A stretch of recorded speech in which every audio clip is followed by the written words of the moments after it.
Olá, boa noite. O presidente Lula sanciona a lei que dá bolsa para alunos de baixa renda que cursam o ensino médio. O objetivo é evitar a evasão escolar. Consumo de cigarro diminui no mundo, mas o número de mortes deve seguir alto, segundo a Organização Mundial da Saúde. E você vai ver também. 280 bilhões de reais em investimentos e geração de mais de 1 milhão de empregos. Esses são números do novo programa de aceleração do crescimento para o setor de transportes de cargas e de passageiros. Polícia prende suspeito de participar do assassinato do lutador de MMA Diego Braga Nunes no Rio de Janeiro.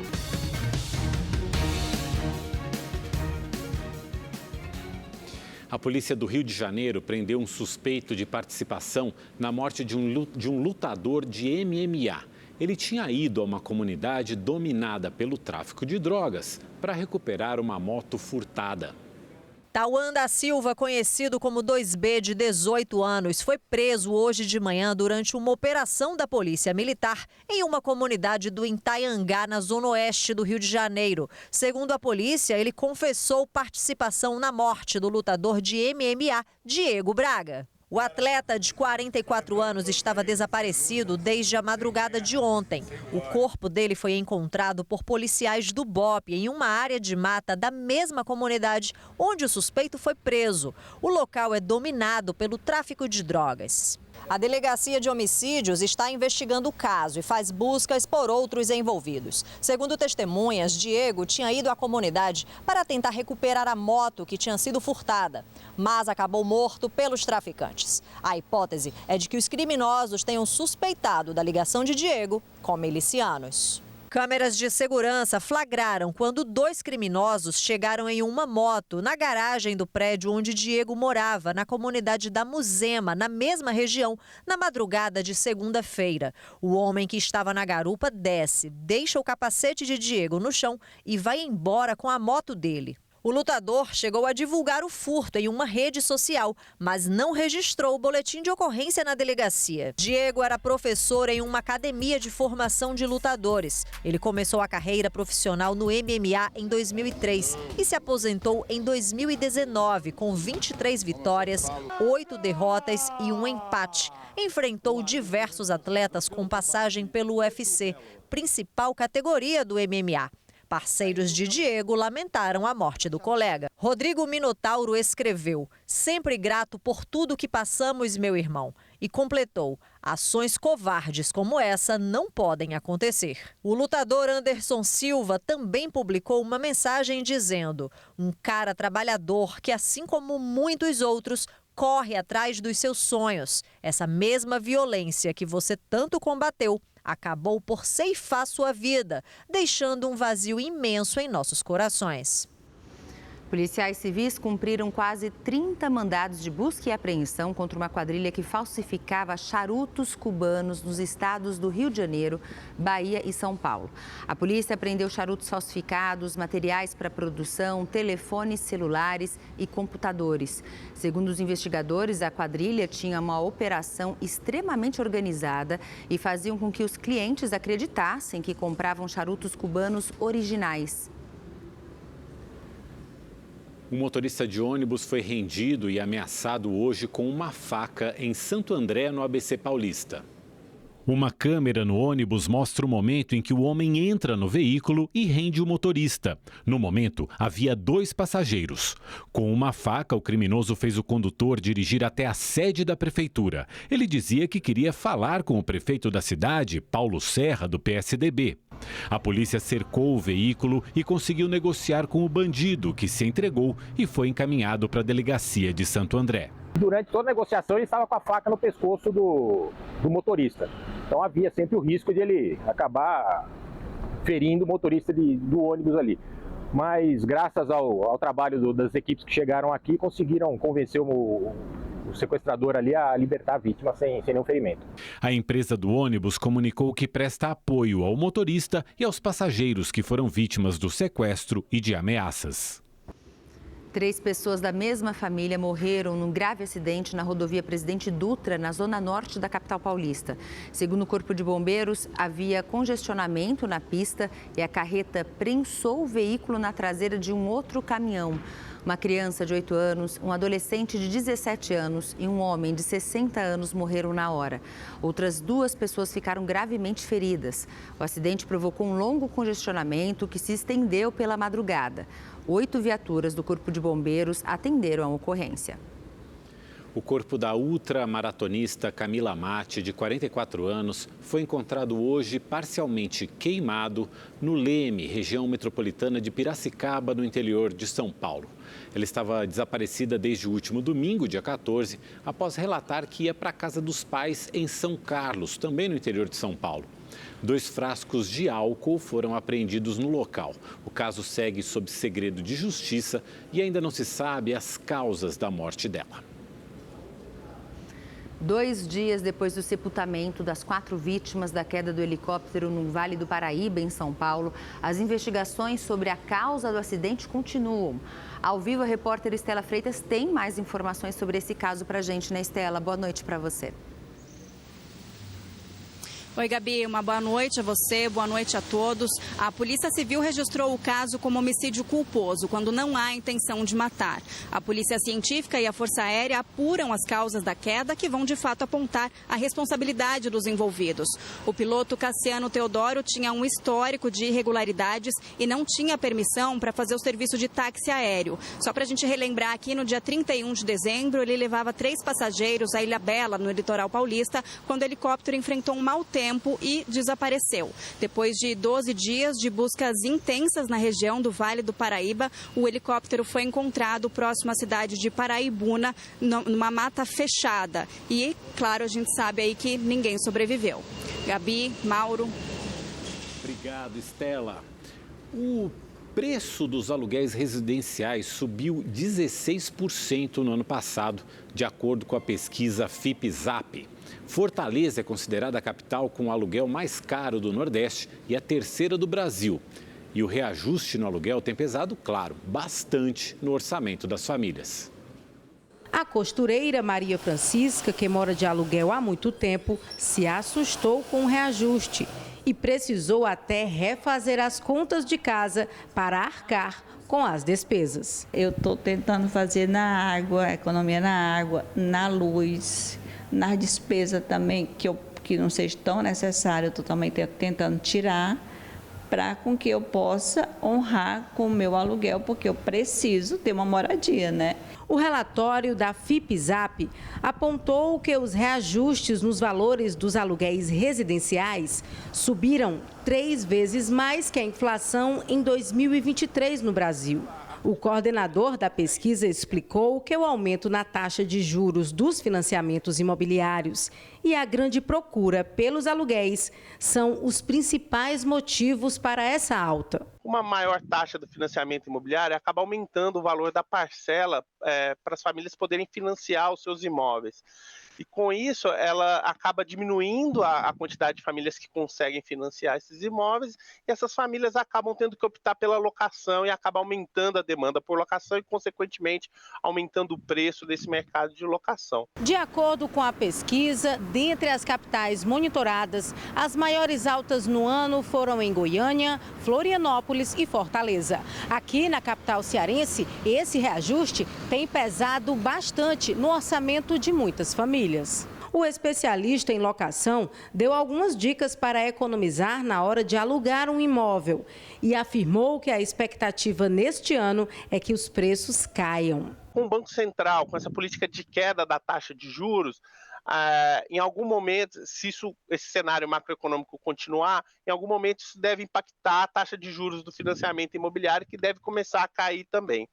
Com essa redução da taxa, a tendência é que as parcelas das prestações vão ficar mais baratas e mais famílias vão conseguir comprar o imóvel, né? E com isso acaba diminuindo a demanda por locação e os preços acabam se acomodando nesse mercado. A falta de suporte na sala de aula e de acompanhamento de saúde adequado são os principais desafios para as famílias que convivem com alguém com transtorno do espectro autista aqui no Brasil. O Eduardo é pai do Felipe, que aos 3 anos foi diagnosticado com um nível mais severo de autismo. Durante a formação escolar, Felipe precisou mudar de colégio mais de 5 vezes. A impressão que ficou gravada na minha mente é que ele entrou, largou a bolsa dele e foi para o outro lado, né? E aí batata, deu umas 3 horas, a diretora ligou, aí a gente teve que ir lá buscar, e aí fui eu, a minha esposa, foi a moça que cuida dele também desde criança, que é a Rosa. E aí a diretora chegou para mim e falou, olha, seu filho não tem condições, traz ele daqui a 1 ano, né?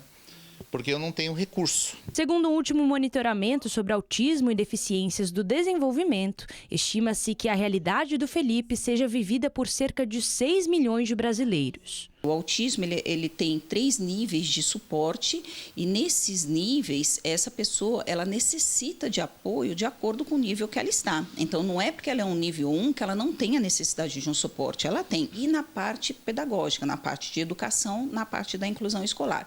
Não só para os pequenos, para as crianças na sua idade escolar, no início lá da alfabetização, dos processos de alfabetização e tudo mais, mas também no ensino superior. Queixas que vão das salas de aulas para os consultórios médicos. A Agência Nacional de Saúde Suplementar recebeu mais de 12 mil reclamações relacionadas à assistência de pacientes autistas no ano passado. Desde 2022, convênios são obrigados a cobrir qualquer método indicado pelo médico para o tratamento de pacientes autistas e com outros transtornos do desenvolvimento. A maior parte dos serviços conseguem fazer, de fato, essa abordagem global, a entrevista e a detecção e o diagnóstico mais preciso, assim como o tratamento mais efetivos, estão nos consultórios privados.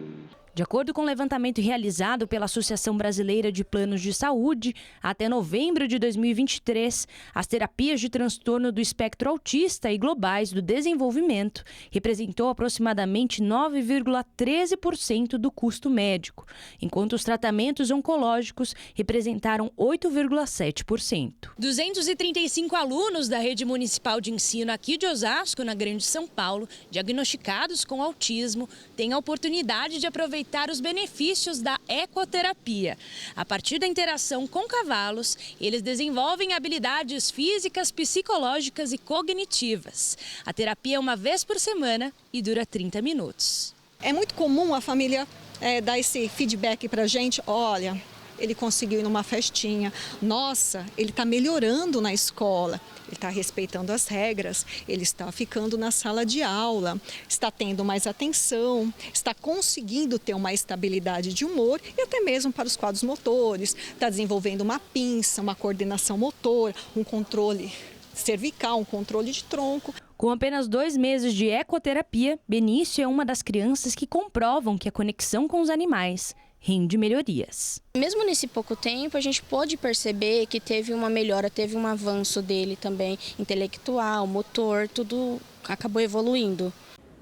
Uma brasileira é procurada pelo FBI, a Polícia Federal Americana, por aplicar um golpe de quase 3,5 milhões de reais. Ela fingia ser advogada especializada em imigração nos Estados Unidos.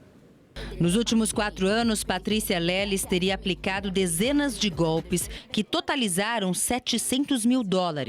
Ela é acusada de se passar por advogada de imigração para enganar supostos clientes na obtenção de vistos. A Justiça norte-americana ainda acusa a Patrícia de falsificar formulários de imigração, assinaturas e recibos. Mesmo assim, ela continua ativa nas redes sociais e postou algumas vezes no X, o antigo Twitter, que está sendo procurada pelo FBI. Ela alega que o FBI sabe exatamente onde ela está exilada e que o único crime que cometeu foi não aceitar ser bode expiatório. Patrícia finaliza dizendo que já entregou todos os documentos ao governo e que irá curtir uma praia longe dos Estados Unidos. A brasileira pode ficar presa por até 20 anos por cometer crimes federais. Em Pernambuco, 2.500.000 turistas são esperados para curtir o carnaval. E hoje é dia 17 de janeiro, né? Mas a folia já começou com os blocos de rua. Pois é, bom para os lojistas. As vendas este ano já estão melhores do que no ano passado. Confete, fantasias e sombrinhas de frevo. O comércio do Recife já está completamente tomado pelos itens tradicionais da folia. Carnaval também é sinônimo de aumento nas vendas e muitas oportunidades na prestação de serviços. Segundo a Câmara de Dirigentes Lojistas do Recife, a expectativa é de que haja um aumento de 5% a 10% no faturamento deste ano, com relação ao mesmo período do ano passado. Entre os itens mais procurados estão os cosméticos, os tecidos e os adereços para fantasias. E os lojistas já comemoram as vendas do período.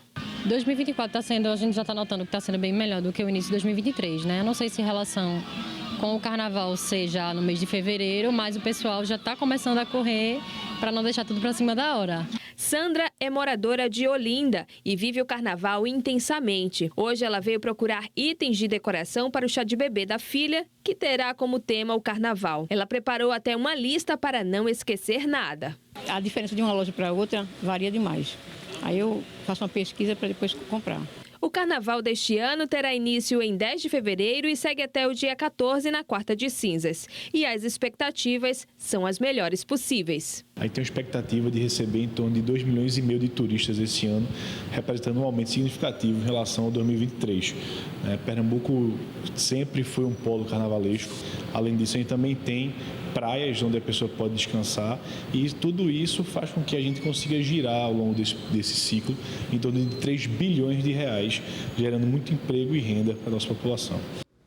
Já em São Paulo, mais de 60 mil pessoas devem prestigiar os desfiles no Sambódromo do Anhembi. Pois é, e faltando menos de um mês para o carnaval, os barracões das escolas de samba trabalham em ritmo acelerado.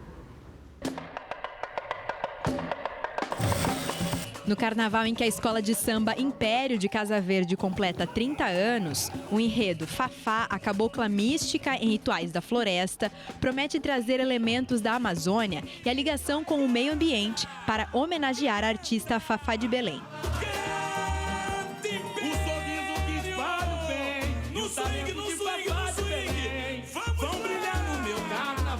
A gente dividiu em 4 setores, a gente vai trazer toda a vida dela e as participações em todos os eventos sociais que ela passou, né? Além da música, claro, né? Então você vai ter aí a política, vai ter diretas, vai ter ela cantando pro Papa, vai ser uma mistura disso tudo. A gente está com essa expectativa de poder fazer no desfile, para que as pessoas vejam o conjunto da obra, né? A alegoria, a fantasia, o canto do componente, ele incorporando mesmo o personagem, um samba belíssimo, uma bateria maravilhosa. Então, o Império tem bastante surpresa aí na avenida. A Bahia tem, axé do meu orixá, ó meu rei, eu fui a buscar a joia mais linda do Criador, canta Tatuapé no toque do amor. 20 mil peças foram confeccionadas para enfeitar as fantasias e os carros alegóricos no barracão da Acadêmicos do Tatuapé.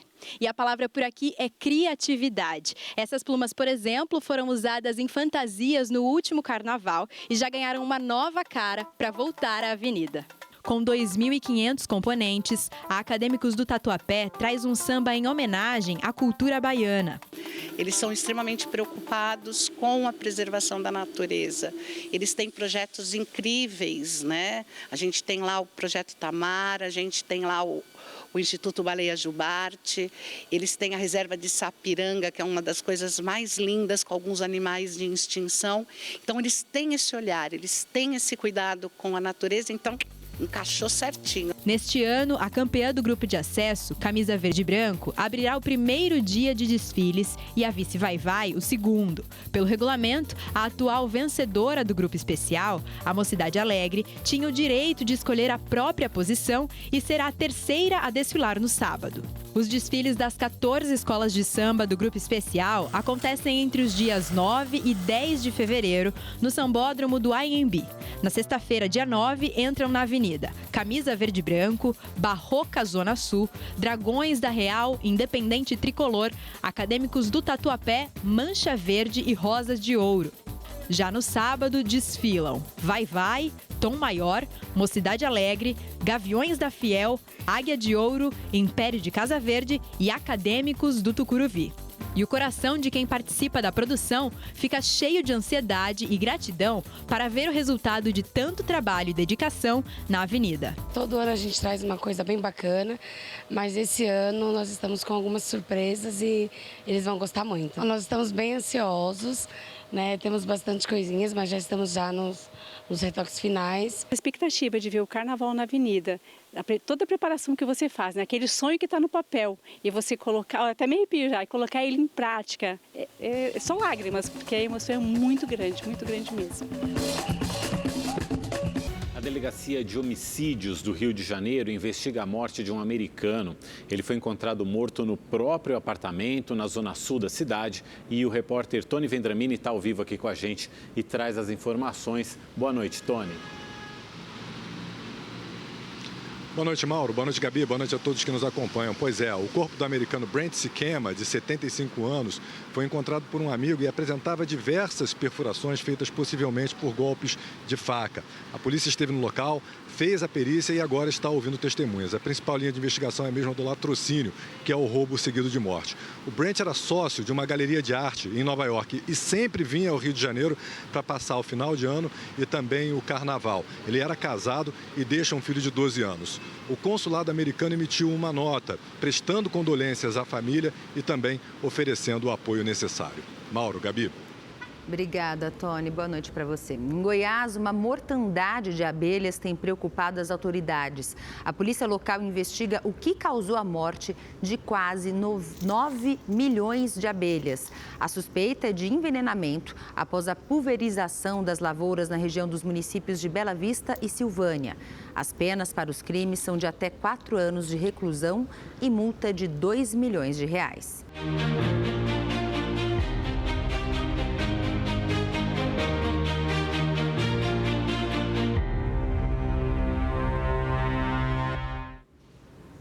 280 bilhões de reais em investimentos e geração de mais de 1 milhão de empregos.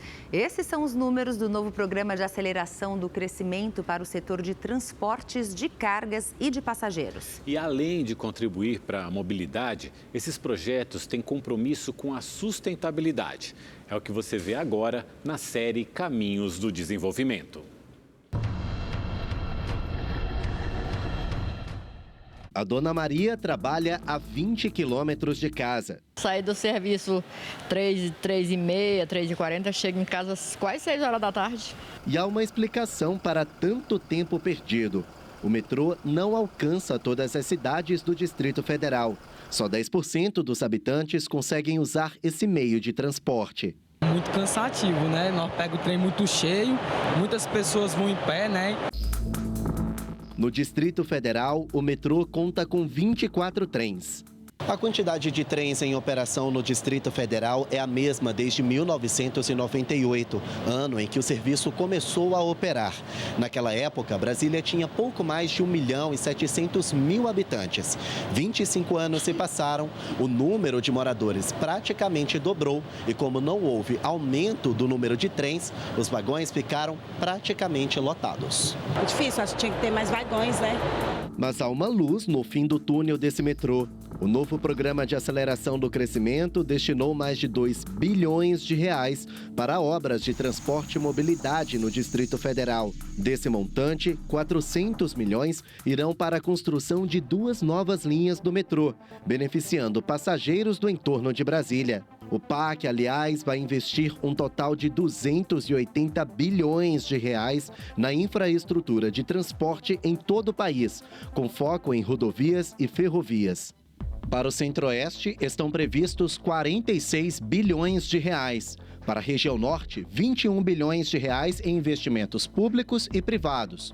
No Nordeste, o total de investimentos é de 49 bilhões. Para o Sul, são quase 58 bilhões.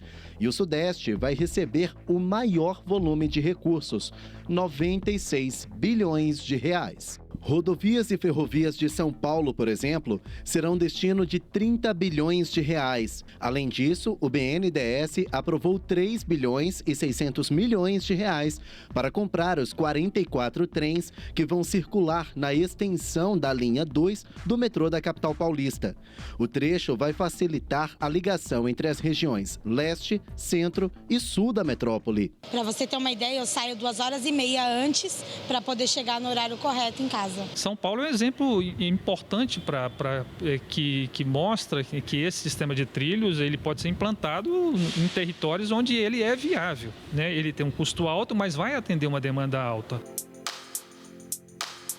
O PAC ainda pretende tirar do papel o plano centenário de unir Santos e Guarujá, no litoral paulista, por meio de um túnel debaixo do oceano. Uma ligação para as cargas que transitam entre as duas margens do maior porto da América Latina. E para aliviar quem enfrenta as longas filas da balsa que faz a travessia entre as duas cidades. Se passar desse horário aqui é 1 hora, às vezes 40 minutos a 1 hora. Eu acho que com tudo a gente não demoraria nem 5 minutos essa travessia. Não só melhoraria, como nós estamos esperando, né? Há tempo que nós estamos esperando esse túnel. Antigos projetos, como a Transnordestina, também estão incluídos no novo PAC. A ferrovia de 1.200 quilômetros vai ligar o sertão do Piauí ao porto de Pecém, no Ceará, e se tornar uma alternativa de escoamento de produtos agrícolas, minérios, combustíveis e fertilizantes. Para a continuidade das obras, o governo federal autorizou o repasse de 811 milhões de reais. Outra ferrovia que vai receber recursos do programa é a integração Oeste-Leste entre o Tocantins e a Bahia. Quando ficar pronta, ela deve reduzir em 86% a emissão de gases do efeito estufa no transporte de grãos e minérios da região. E por falar em cortar poluentes, o novo PAC vai destinar 349 bilhões de reais para a compra de ônibus elétricos. Mais de 50% dos ônibus que circulam na América Latina foram produzidas pelo Brasil. Então a gente tem que fazer essa transformação de passar de produzir ônibus a diesel para produzir ônibus elétrico, para atender a demanda nacional que está vindo, e a principal inicialmente é no município de São Paulo, e também a demanda internacional que virá. Isso também gera emprego, gera tecnologia, você tem que desenvolver bateria, você tem que desenvolver um sistema de carregamento desses ônibus, tem vários tipos de tecnologia, né? E gera melhoria na qualidade de vida da população, que vai ser menos poluição nas grandes cidades.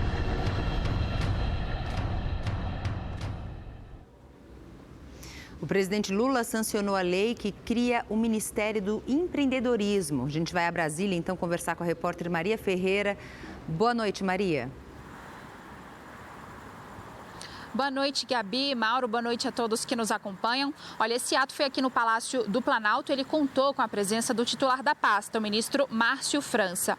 O objetivo, então, é fortalecer políticas, programas e ações voltadas à formalização de negócios, além de estimular o microcrédito e também facilitar o acesso a recursos financeiros. Essa formalização do Ministério do Empreendedorismo, ela tem um papel estratégico na economia, na geração de empregos e também no desenvolvimento regional. Um dado interessante é que entre microempresas e aquelas de pequeno porte, o Brasil tem mais de 21 milhões de empreendimentos, isso segundo dados do Sebrae. Desses, na verdade, esses empreendimentos correspondem a aproximadamente 99% das empresas nacionais e contribuem ainda com 27% do PIB, o Produto Interno Bruto do país. Elas ainda sustentam 54% do emprego formal. Eu volto com vocês no estúdio. Obrigado, Maria. E o presidente Lula também sancionou a lei que determina o aumento anual da tabela do SUS. Essa é a primeira correção desde 2013.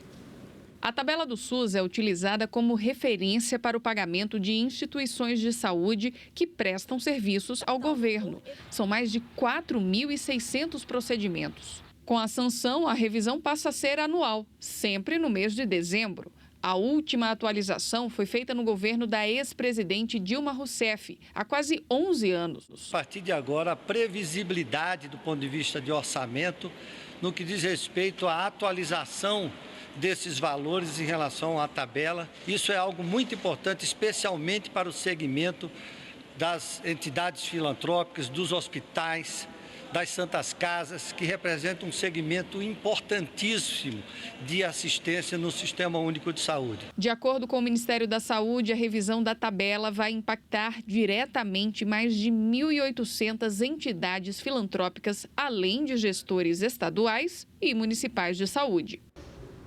Uma comitiva formada por ministros e técnicos do governo federal fizeram hoje uma vistoria nas cidades afetadas pelas chuvas do fim de semana no Rio de Janeiro. Além da capital, 10 municípios da Baixada Fluminense foram atingidos pelos temporais. Mais de 48 horas depois, alguns pontos da Baixada Fluminense ainda estavam inundados e as perdas dos moradores podiam ser vistas em frente às casas e condomínios. Em São João de Meriti, os bombeiros resgataram o corpo de um homem. No final da manhã, uma comitiva de ministros que chegou ao Rio para acompanhar a situação se reuniu com o governador Cláudio Castro no Palácio Guanabara. À tarde, a comitiva visitou os locais mais atingidos e anunciou o apoio federal às cidades que decretaram estado de emergência. Recomendação do presidente Lula, já tuitou, já falou com os prefeitos, governadores. Apoio integral. Então, é o que for necessário para ajudar humanitariamente as pessoas, para ajudar no restabelecimento das cidades e para ajudar na reconstrução daquilo que foi destruído. E segue a parte estruturante com o PAC. Os municípios que tiveram o estado de emergência reconhecido pela União devem agora apresentar um plano de trabalho para começar a receber os recursos. Os ministros anunciaram que uma equipe técnica vai permanecer no Rio de Janeiro para ajudar as prefeituras na elaboração dos planos. As 3 esferas de poder também anunciaram ações de ajuda humanitária para as vítimas das chuvas, como o cartão Recomeçar, no valor de R$ 3.000, oferecido pelo governo do estado. Em Belfor Roxo, a prefeitura vai pagar o aluguel social, além de realizar um cadastro para compra de eletrodomésticos. Já abrimos aqui processos emergenciais para compra de geladeiras, fogões, camas, colchões, cesta básica, água, para que as pessoas possam recomeçar suas vidas. O Ministério do Meio Ambiente mapeou as regiões mais críticas para a realização de obras emergenciais. Nós vamos convidar os municípios com maior risco para participar das primeiras levas de elaboração dos planos emergenciais de adaptação para os municípios mais críticos. E vamos saber como é que fica o tempo com o Igor Silveira, que já está aqui com a gente. Boa noite, Igor. A gente viu aí o rescaldo das chuvas dos últimos dias. Como é que está a previsão? Tem previsão de chuva para amanhã? Boa noite, Mauro. Boa noite, Gabi. Boa noite para você que está em casa. Pois é, a gente está no verão, então esquenta bastante durante o dia. Tem formação de nuvens e aí não tem jeito, chove. Amanhã não vai ser diferente, viu? O dia começa ensolarado, mais à tarde tem previsão de chuva em grande parte do país. E em alguns pontos é uma chuva mais fraca e isolada. Agora, no sul, um sistema de baixa pressão que vai ser o responsável pela chuvarada, principalmente no Rio Grande do Sul. Em algumas regiões pode chover até 100 milímetros. Imagina só a chuvarada por lá. No sudeste, tempo firme e seco e quente, hein? As máximas podem passar dos 30 graus, olha só, 32 graus em Belo Horizonte, 39 graus no Rio de Janeiro e 34 graus em Vitória, no Espírito Santo. Em São Paulo também esquenta bastante, só que aí tem previsão de chuva amanhã e nos próximos dias. Máxima chegando aos 34 graus amanhã, 32 na quinta-feira e 30 graus na sexta-feira. No Nordeste, sol, calor e tempo firme. E olha, sem previsão de chuva. Em Fortaleza, em Salvador, a máxima pode chegar aos 33 graus. Já na região norte, tempo abafado, mas também pode chover principalmente no período da tarde. A máxima também fica na casa dos 33 graus, viu, Gabi, Mauro? Obrigada, Igor. O resultado do Exame Nacional do Ensino Médio de 2023 já está disponível para consulta. 60 estudantes tiraram nota 1000 na redação. O Felipe está entre os treineiros, aqueles que fizeram a prova antes de concluir o ensino médio. Resolvi fazer primeiro para conhecer como que era a experiência toda no geral da prova, para poder assim, estar mais preparado agora no terceiro ano, que já é para valer, né, e chegar lá com mais experiência. A página do INEP para consultar o resultado ficou com instabilidade ao longo do dia. 2.700.000 alunos fizeram o exame, 68% dos inscritos. De acordo com o INEP, 60 candidatos tiraram nota 1000 na redação. Desses, apenas 4 eram da rede pública. O Enem é a principal porta de entrada dos estudantes no ensino superior. Essa prova permite que os alunos concorram a vagas em universidades públicas e privadas. E a nota do exame também pode ser usada nos processos de admissão em mais de 50 universidades no exterior, em países como Portugal, Estados Unidos, Reino Unido e Canadá. Os programas que garantem a oportunidade de entrar no ensino superior são o SISU, Sistema de Seleção Unificada, que seleciona alunos para universidades públicas. O ProUni, Programa Universidade para Todos, que oferece bolsas integrais ou parciais em universidades particulares. E o FIES, Fundo de Financiamento Estudantil, que paga parte das mensalidades em instituições particulares. O estudante quita o financiamento quando termina o curso. Em 2023, um dado chamou a atenção do governo. Menos da metade dos estudantes da rede pública que concluíram o ensino médio fizeram o Enem. Ainda assim, foi um número maior do que no ano anterior, quando só 38% participaram. E dentre os que terminaram o ensino médio e se inscreveram, 400 mil não fizeram a prova. O ministro da Educação disse que o INEP vai fazer uma pesquisa para identificar o porquê da baixa adesão.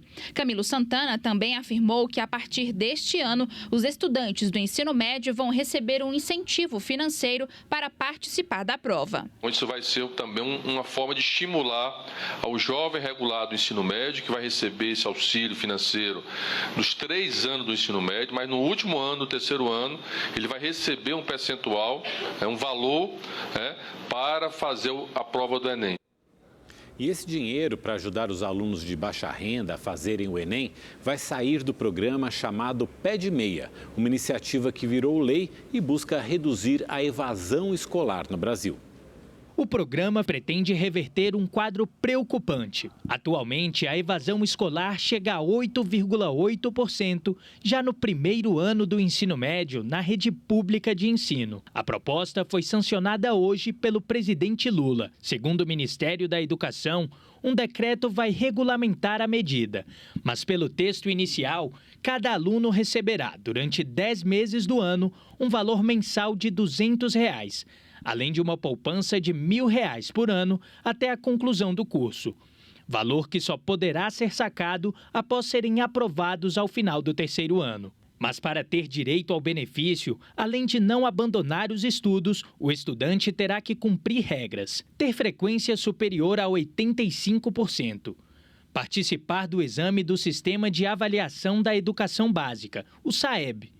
Fazer o Enem no último ano letivo, ser aluno de escola pública e pertencer à família inscrita no Cadastro Único. Estudantes do EJA, Programa de Educação de Jovens e Adultos, também podem ser beneficiados até os 24 anos. E nós queremos justamente motivar, animar a juventude a não desistir, como hoje 500 mil de jovens desistem já no primeiro ano do ensino médio. Nós queremos que eles tenham frequência mínima, mas também aprovem, porque aprovando no ensino médio melhora o salário do jovem, aumenta a produtividade e aumenta o PIB.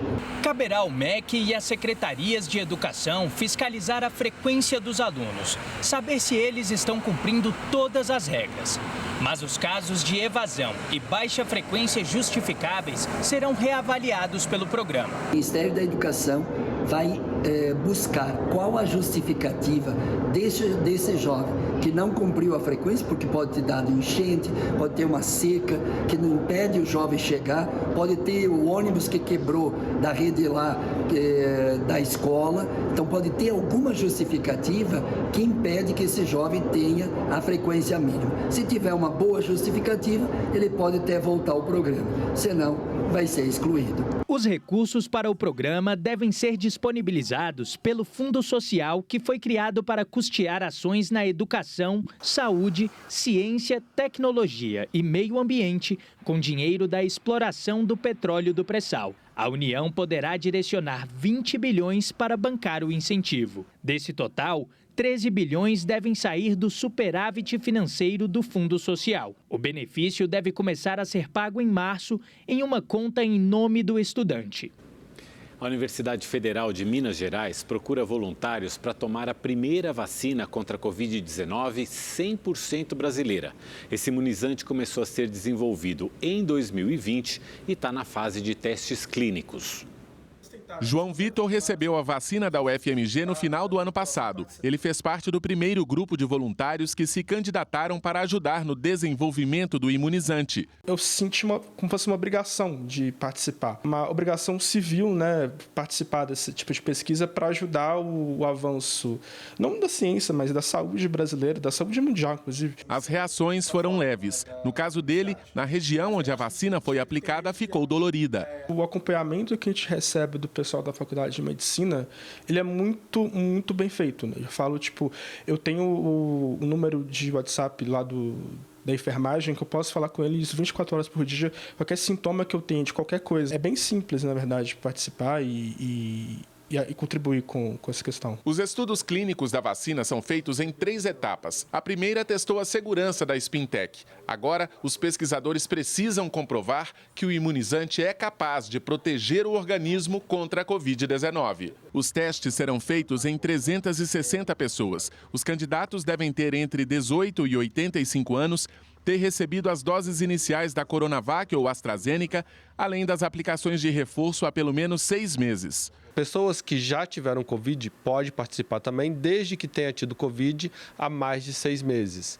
E quem tem alguma doença crônica também pode participar, desde que essa doença esteja controlada. Segundo os cientistas, os estudos feitos até agora comprovam que a Spintec é segura, mas pode provocar reações.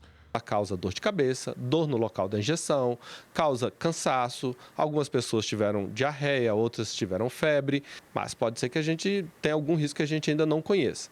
Os nossos voluntários vão ajudar a gente a estabelecer isso, mas segurança é prioridade no estudo. A Spintec já foi aplicada em mais de 70 voluntários nessa fase de testes, que deve terminar no final do ano que vem. Depois vai começar a última etapa. Os pesquisadores pretendem pedir o licenciamento da primeira vacina contra a Covid 100% brasileira em 2025. A gente acredita que ela vai ser capaz de proteger contra muitos tipos de variantes, inclusive variantes futuras, baseado nessa imunidade celular, que é uma imunidade mais perene, mais conservada e é a que faz diferença quando o vírus consegue penetrar dentro do seu corpo.